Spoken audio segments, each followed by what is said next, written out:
Viewers, इस video में हम आपको उस अमरीकी प्रोफेसर चार्ल्स लाइबर के बारे में बताने जा रहे हैं जिसने कोरोना वायरस जैसी मौत मार वबा को बनाकर पूरी दुनिया को इस बीमारी की लपेट में ले लिया है और इस वक्त तक पूरी दुनिया में 15 लाख से ज़ायद अफराद इस बीमारी का शिकार हो चुके हैं, जबकि 75,000 लोगों की जानें भी जा चुकी हैं। प्रोफेसर चार्ल्स लाइबर कौन है और उसने किसके कहने पर कोरोना वायरस बनाया और इस काम के बदले उसे कितनी रकम मिली,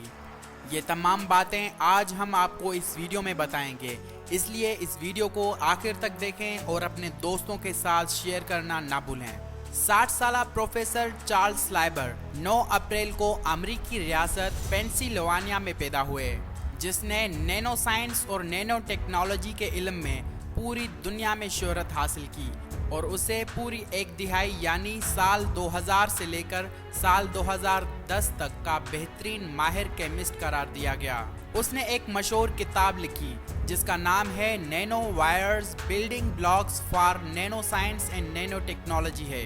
यह शख्स 18 जनवरी 2020 को अमेरिका में गिरफ्तार हुआ।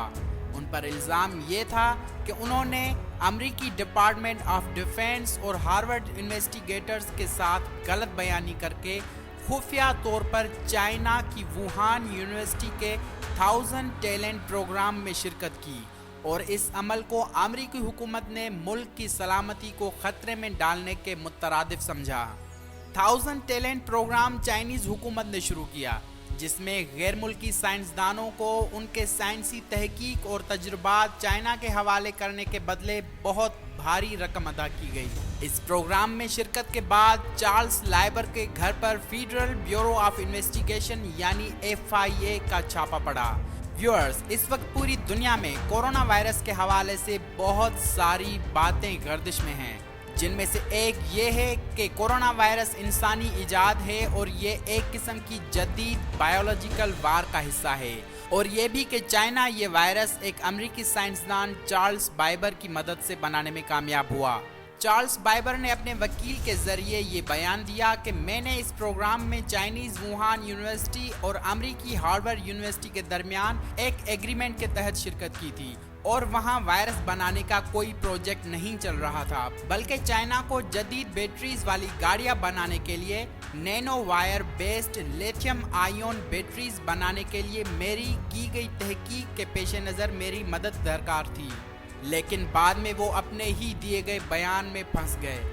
क्योंकि बाद में FIA की जानिब से की गई तफ्तीश में वो 400 पेजेस पर मुश्तमिल तहकीकी कागजात सामने आ गए जो चार्ल्स बाइबर ने चाइनीज़ साइंसदानों की मदद के लिए बनाए थे। हैरत अंगेज तौर पर उन तमाम पेजेस में कहीं भी लफ्ज़ बैटरी या व्हीकल का जिक्र नहीं किया गया था।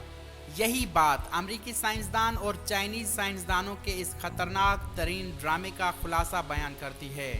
जिसने पूरी दुनिया को तबाही के किनारे पर लाकर खड़ा कर दिया है। चार्ल्स बाइबर को इस वक्त 10 लाख अमरीकी डॉलर्स जमा करवाने के बाद जमानत पर रिहा किया गया है, लेकिन अमरीकी सिक्योरिटी इदारे इस केस के मुतालिक मजीद तहकीकात जारी रखे हुए हैं और आने वाले चंद रोज़ में